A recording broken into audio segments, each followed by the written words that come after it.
and I have no idea how we talk about Just Because Day. Jeremy, any thoughts? Why don't we just do things just because? Like hug each other. Not in these pandemic times, you can't do that, but That's true. There is 6 feet of social distance here between Tom and I. just because I'm going to go have a chocolate shake. All right. Well, just because of that, let's get started with our stuff for this week. All right, so Tom, this week we finished the book of 2 Samuel, so let's start there. We started in chapter 13, and pretty dark story to kick things off. We just finished the story of David and Bathsheba, which was also not a very happy story, but things only kind of get worse here in chapter 13. We find out that one of David's sons, named Amnon, is in love with his half-sister Tamar, and that he wants her. He wants to sleep with her. He wants her, and it says he's so in love with her that he's sick, right? He's lovesick.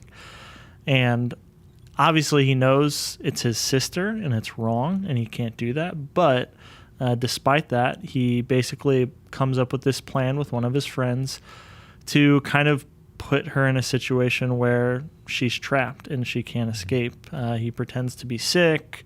He asks for her to basically cook for him and take care of him, and she does that because she's a good sister. And then he asks everyone to leave the room, and whenever everyone leaves the room, we read this really terrible, horrible, sad story where he rapes his sister. Right? Not a story that you typically think of when you open your Bible, but and not a story you think of when you think about King David and his family. But we see that even King David, right, that his family and even in his own life, it's far from perfect. There's a lot of brokenness and a lot of sin.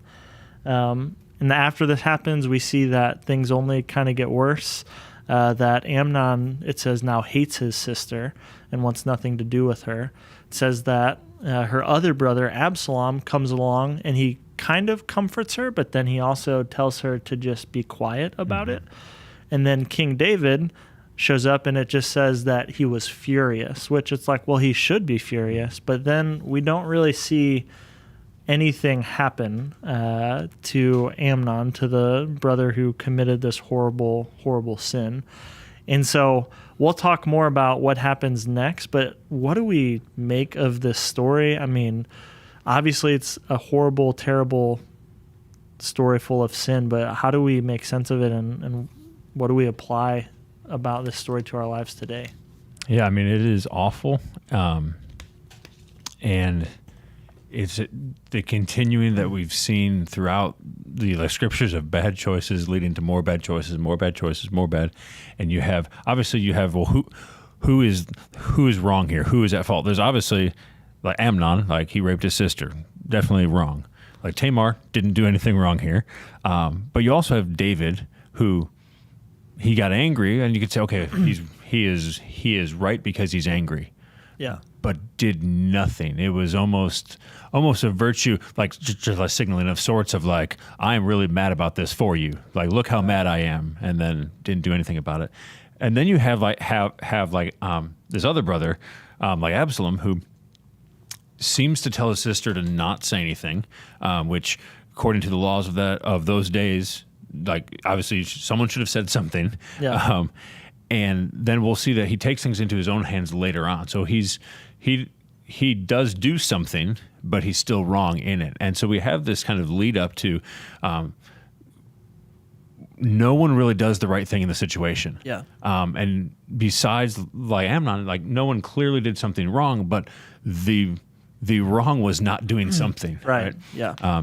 There was a quote by Dietrich Bonhoeffer that we found. I think you know it a little bit better than I do. I was not as familiar with it, but yeah. And Dietrich Bonhoeffer was a Christian, a pastor, like in Nazi Germany, who eventually was martyred because of his faith. And so he's kind of speaking. This quote's from that context, him in Nazi Germany, where he said, "Silence in the face of evil is itself evil. God will not hold us guiltless. Not to speak is to speak, and not to act is to act." Right? And that's kind of what you're talking about with David here. You know, he these are his kids. This is his family, right? He's the king, but he's also their father.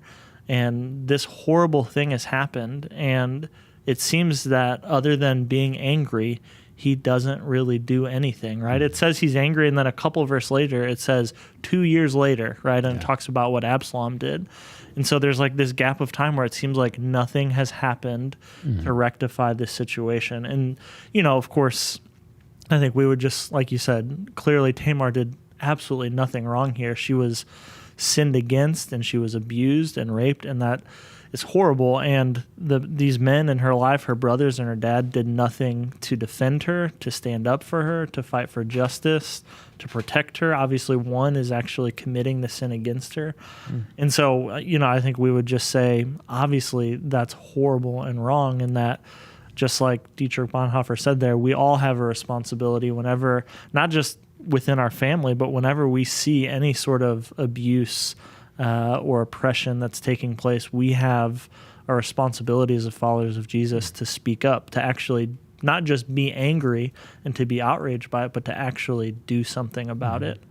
Yeah, I think we see the generational effects of sin as well. We have David and Bathsheba, and of course he commits adultery, and then he ends up killing her husband, and we see that kind of play out. In fact, there's some thoughts that see his response here is basically, look, I have committed adultery, I have done wrong things, I don't have any credibility almost to speak out against this. And he's because of his own sin and shame from what he had done in the past, he doesn't do what's right in the moment. And then when Absalom kills his other brother, like Amnon, because he raped his sister, it's another thing, the same thing. Hey, he should have done something about that too. That was also wrong. And so it's just a continuation of the same sort of issue because, hey, sin creates shame and guilt, but that's also the beauty of the gospel is that Jesus comes and takes away the shame and the guilt of our sins. And like you said, we see this sin and this story kind of continue this downward spiral where we find out next that Absalom takes matters into his own hand and he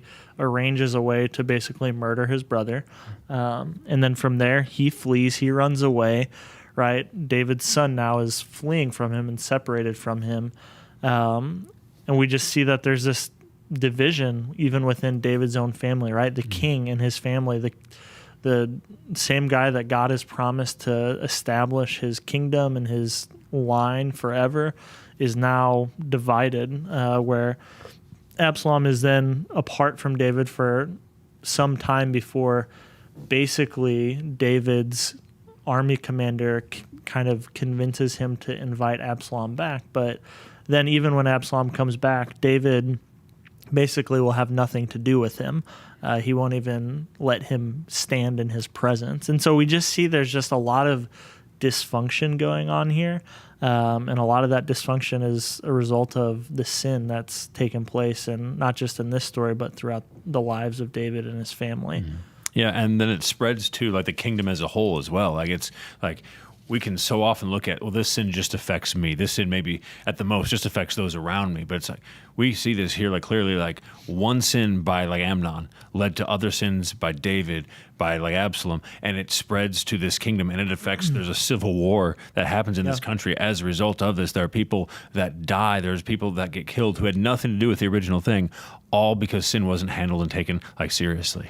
Yeah, and that's what we see, right? We see Absalom, basically his relationship gets so dysfunctional or so fractured with his dad that he actually leads a revolt and for a time becomes the king of Israel, and David is forced to flee from Jerusalem with with the people who stay loyal to him. And there is this civil war of sorts between the king's son and King David, right? And again, that ends poorly because we see that Absalom is killed. And so now David has his daughter Tamar, who was raped by his other son, who was murdered by his brother Absalom, who now Absalom has been murdered by, in battle against David. And so we just see the devastating effect that, really this story in chapter 13 brings about in the family and the life of David. And so, again, I think it's just important. Sometimes we read the Bible and we want to hold up, examples to follow. And I think we can and we should do that. And David is certainly an example to follow in a lot of ways.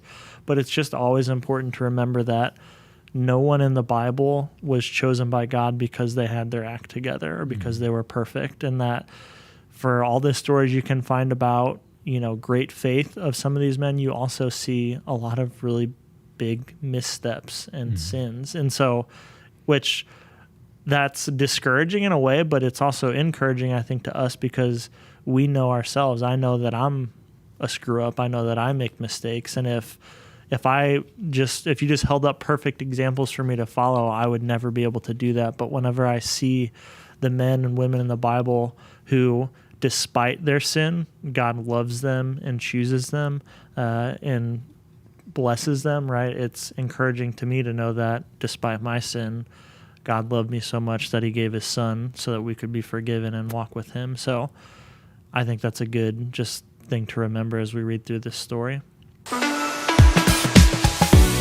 All right, so we continue in the book of 2 Samuel, and basically we come out of this. David has lost his family, but God is also restoring his kingdom to him, but there's civil wars they go through. There's issues that the country deals with over and over and over again, but we do see in the end of the chapter that God has kind of restored this kingdom back to David. But then we run into this kind of weird story, chapter 24, where David takes a census, which censuses happen around here all the time, but this one causes 70,000 people to die. And so, what do we take from this? Why is it such a big deal? Why is God angry about this census? What does the strange ending to this book teach us? Yeah, no, it is really strange, like you said, because it's like, what's wrong with counting the people?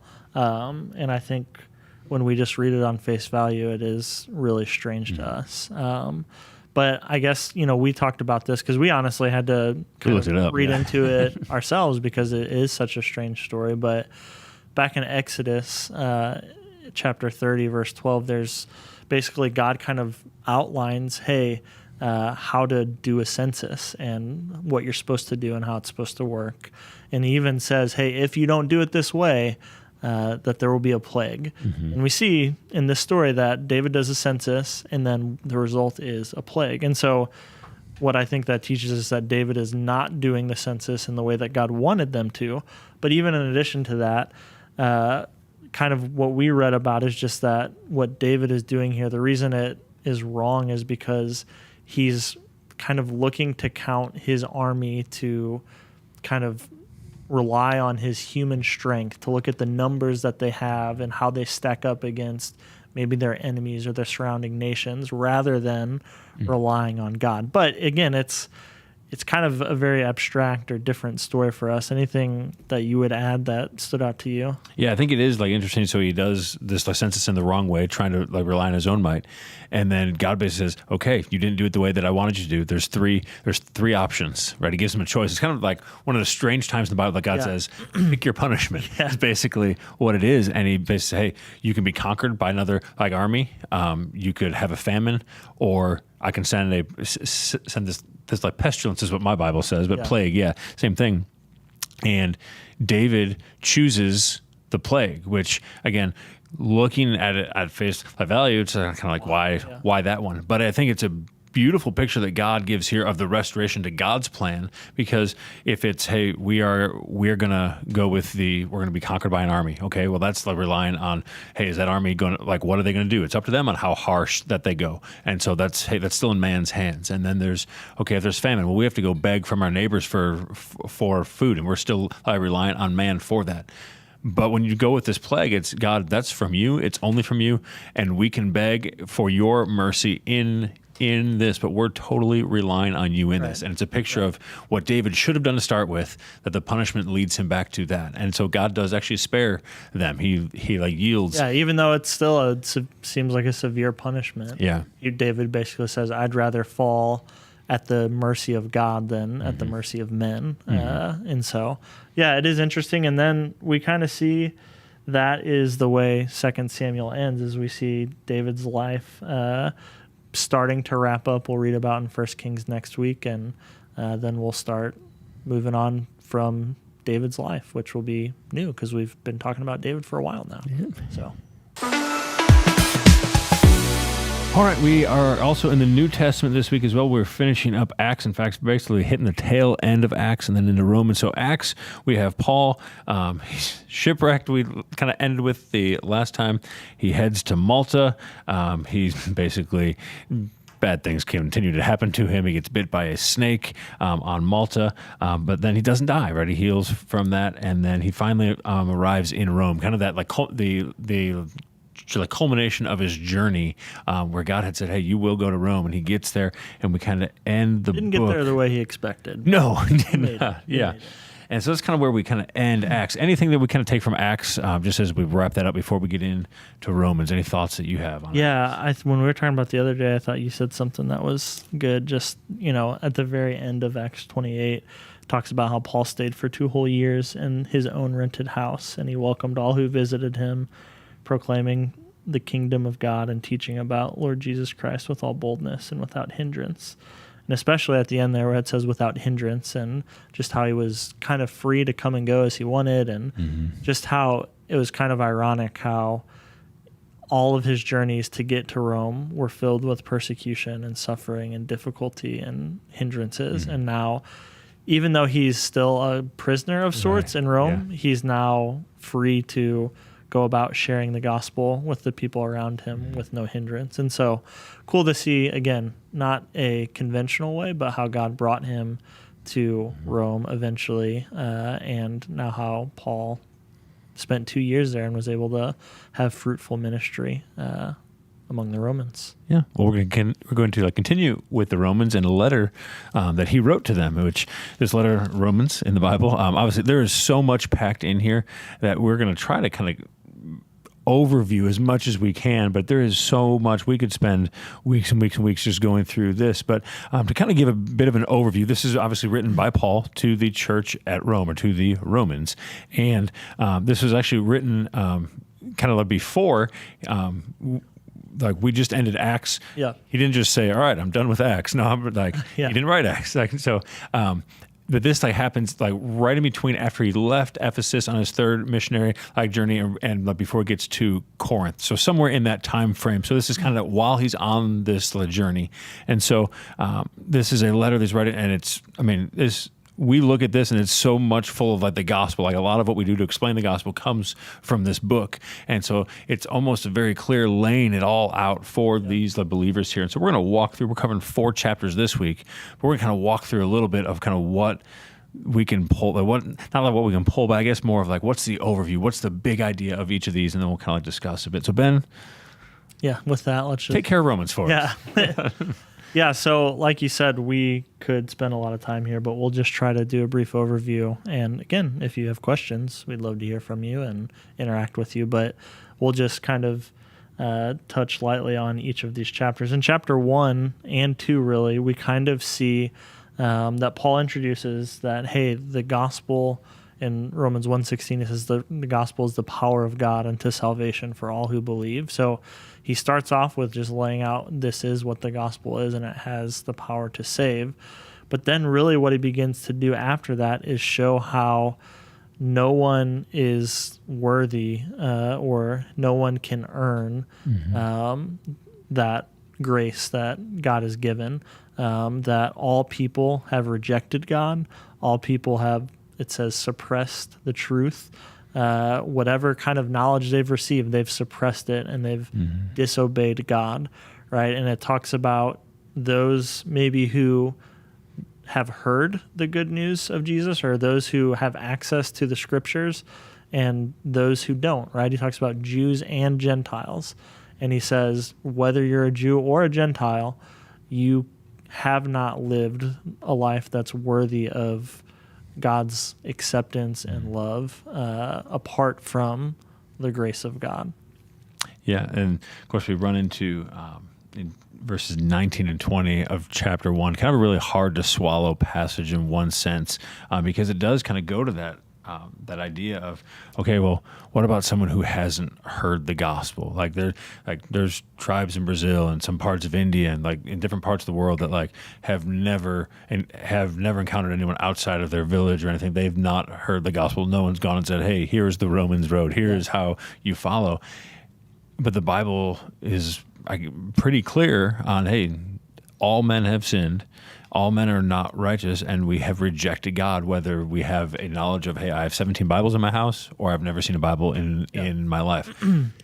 How do we be okay with that, I guess? It's hard, I think it's one of the harder things just in the Bible to really grapple with, because we do know the numbers. There are statistics about the number of people who have never heard the gospel, or who we talk about unreached people groups, where there's maybe a fraction of a percent of those people groups that are Christians, right? And so we know there are so many people without access to the gospel. And if we believe what the Bible teaches, that the only way to be saved is through a conscious faith in Jesus and what he's done, right? That excludes everyone who's never heard. And that's just, I don't know. I wish I could say, hey, it's easy to be okay with that. But honestly, I think part of us, or maybe most of us, shouldn't be okay with that. I think the hard part here is that there are two different ways we can go when we're faced with that reality. The first one is to question God and his fairness, to say, well, God, how could you do that? That's not fair. Why don't they get a chance, and why do I? Right? And I think sometimes the best way to think about God is not fairness in the way that we think about it, but it's in terms of justice. God always does what is right and just. Even if there isn't equal opportunity, God is still just to punish sinners, no matter who they are or how much access to the Bible we have. So we can question God, which kind of gets us nowhere. In fact, if anything, it maybe even drives us away from God and the church, and we get disillusioned. But I think really the answer is to focus on what God said right before he left, right? The Great Commission, that he said, go and make disciples of all nations, right? The reality is that there is a great need in the world, but there are also billions of Christians that live today who, if a fraction of us would consider giving our lives to go to those people, then we wouldn't even have to have the conversation. If 10 people from every church in America said, hey, we're going to go to places where people don't have access to the Bible, then we wouldn't have places in the world anymore that don't have access to the Bible, because we'd have Christians all over the world doing that. And so it's a really hard subject, and it is hard to be okay with it. But I think that we have to be just motivated by it and driven by the Great Commission to do something about it and to play our part. Yeah, so we have this view in chapter 1 of, hey, there's obviously general revelation of God, that, hey, that we have an understanding of at least something. Like, we can look around verses 19 and 20, kind of talk about that, like that, hey, you may not have the actual gospel, but it says, for what can be known about God is plain to them, because God has shown it to them. For his invisible attributes, namely his eternal power and divine nature, have been clearly perceived ever since the creation of the world. And so, it's just somehow there's some sort of understanding of, hey, there's something outside of myself that I need to give my life to. Yeah. And I think if you go to places around the world where there's not a lot of contact with society, you still see that they have some sort of moral code and system that they follow. And that's because, God's put something inside of us that tells us there's a right and there's a wrong, and you shouldn't do this or you should do that.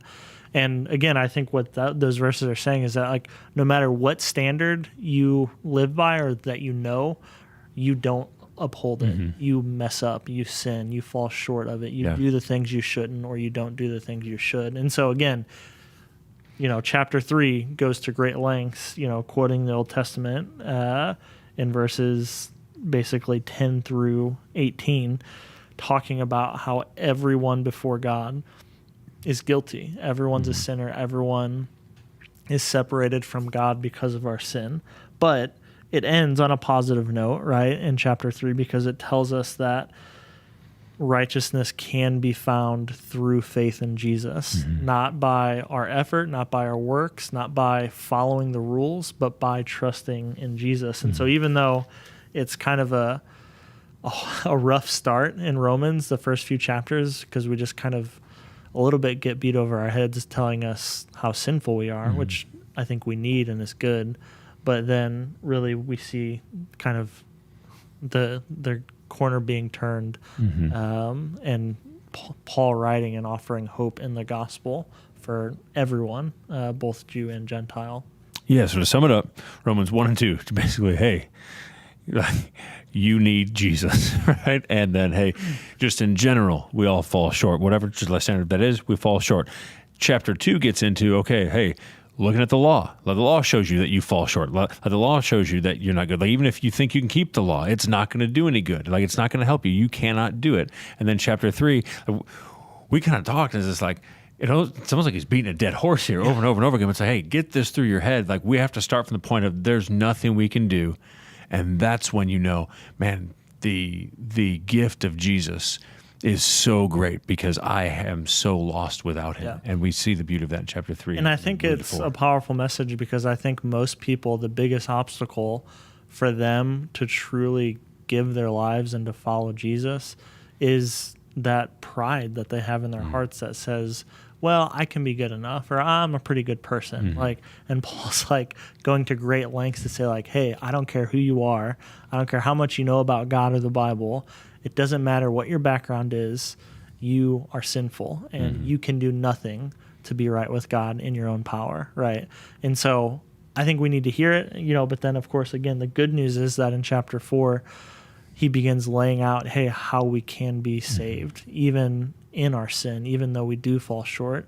And that's really when we start to hear the gospel shine through, that we can be saved through faith. He talks about Abraham and how Abraham was even justified by faith, right? In the Old Testament in Genesis, it says that Abraham believed God and it was credited to him as righteousness, right? That it wasn't his action. It doesn't say Abraham did this and it was credited to him as righteousness. He believed, right? It was his faith. And so he's drawing from this Old Testament example just to say, hey, all the way back then and all the way today, it's about faith in Jesus and what he did for us. Yeah, the like justification by faith alone, not by our actions, is one of the greatest bits of news we can get because, I mean, look at my life. Like, Paul, like himself, called himself at one point like the chief of sinners, right? Like, just we are going to sin. Actions are always going to be our downfall. We're always going to do the wrong thing because we are sinners. But we have a God that justifies us and says, hey, put your faith in me, and that is what will save you. Yeah, and I think it's like you said, we need to come to that place where we recognize our sin and our brokenness and the fact that we have no ability on our own to save ourselves. And it's when we come to that point that really the beauty and the power of Jesus and what he did for us really shines through. And that's whenever we can grab onto him and give our lives to him, not just a statement of faith, not just a religious activity, but hey, I was dead, I was dead in my sin, I was separated from God, and Jesus rescued me out of that, right? And when we understand that, it changes us. And, Paul's going to keep talking about that as we continue going through the book of Romans. All right, it's National Just Because Day, and so just because, we're going to ask some questions, see what happens. So, question number 1. Brunch is better than lunch. One, has anyone ever been to brunch? Is brunch just like, look, I'm lazy, I woke up late, I want breakfast food, but I can't have that for lunch. So if that's the qualification, then yes, I have, because I've definitely been in that situation before. I love brunch. I don't know. I've done a brunch before that was classified brunch. It's weird. I don't like it as much because the breakfast food is borderlines on. It's usually quiche or something, isn't it? It's something not delicious. Like, what is like Scramble me some brunch eggs. food? Because I feel like, to me, brunch is like, it's past breakfast time, but I want breakfast food. So Well, and if that's the case, then I've had many a brunch at 11 p.m. at Denny's. So, One of the greatest brunch places around. right. what is a brunch food item or menu item? quiche. I think, yeah. That's the only one I know of. Yeah, quiche, Moses, but maybe we're a Baptist. frittata, if you will. I do like quiche, though. But Quiche is just like scrambled eggs that they tried to schnazz up, though. Like, Yeah. just good old scrambled eggs made the right way, not in the microwave like Eric Fujarski makes them, if you're watching this, Eric. But scrambled eggs in the he microwave? makes them in the microwave, yeah. Oh, that's, Like from a raw egg? that's not good. Yeah, we were on a mission trip and we were making eggs, and he's like, I've only made eggs in the microwave. And I was like, well, I'm not even sure if you're saved anymore. I mean, in one sense, like, I'm kind of disgusted by it, but I'm also intrigued because I didn't think that was possible. I don't know what it was. Tried. Maybe next week we'll just have him on, have him do a cooking show, and he explains how to do that. So, yeah. Let's do one more. Just agree or disagree. Gymnastics is the most difficult sport. My gut is like no, but I'm trying to think of like Something more difficult. more like actually have some sort of. I think like to be an all-around gymnast, it may very well be. It could. I feel like the floor routine or whatever that is, like, I think my kids accidentally do that in our living room. Like, Double backflips. Yeah, I mean, not double backflips, but like they spin around and fall down and stuff like that. But I feel like, to do the overall, but also at the vault and whatnot, do they even know if they're going to land it or not? Or is it just like, I hope I stick this? Like, I think that's where part of the difficulty comes. yeah, it could be, yeah. And then you get the rings. Like those dudes are just, there's a lot of strength. All right. Well, just because I think that's enough of that. All right, our readings for this week, we are going to be in 1 Chronicles, chapters 22 through the end of 1 Chronicles, and we'll bleed into 2 Chronicles a little bit. We'll have start of 1 Kings, and then we're going to continue in Romans as well, and a couple Psalms sprinkled in there. Check below for the info on the reading plan. If you haven't started with us on that, we'd love for you to join us. But it's been a great week, great discussion. Ben, anything we want to tell the people before we leave? Just because. Yeah, just because. Never forget that Jeff Rusham. That's the power.